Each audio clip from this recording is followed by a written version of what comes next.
नागपूरमध्ये एचएमपीव्ही विषाणूचे 2 संशयित रुग्ण असल्याचं आढळले। या संदर्भात अजून शक्यता वर्तवण्यात येते। प्रशासनाकडून अजून दुजोरा मिळालेला नाहीये। 7 आणि 14 वर्षांच्या बालकांना एचएमपीव्हीची लागण झाल्याचा हा संशय व्यक्त करण्यात येतोय। प्रशासनाने मात्र अजूनही या संदर्भातला दुजोरा दिलेला नाहीये।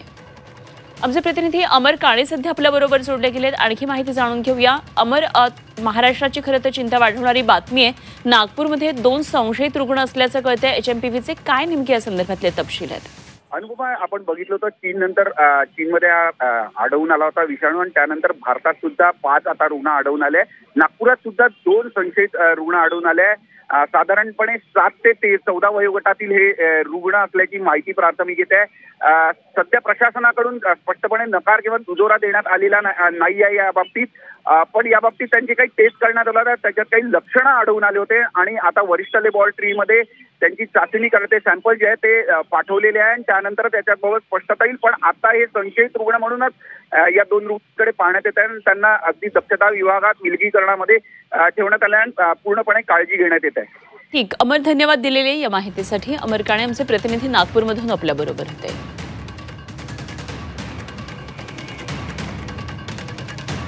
नागपूरमध्ये 2 संशयित रुग्ण आहेत। अर्थात प्रशासनाने याला दुजोरा दिलेला नाहीये। उपचार सुरू झालेले आहेत। तर एकंदरीत संपूर्ण देशामध्ये सध्या 5 रुग्ण आहेत। मात्र नागपूरमधले 2 संशयित रुग्ण आहेत एचएमव्ही या विषाणूचे। 7 आणि 14 वर्षांच्या बालकांना एचएमव्हीची लागण झाल्याचा हा संशय नागपूरमधून आता पुढे येतोय।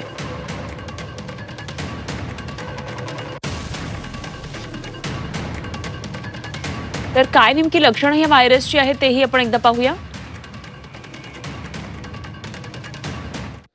तर सर्वात पहिलं लक्षण असतं ते म्हणजे खोकला, त्यानंतर ताप, नाक चोंदणं, घसा कोरडा पडणं, श्वास घेण्यास त्रास होणं। काळजी नेमकी काय घ्यायची?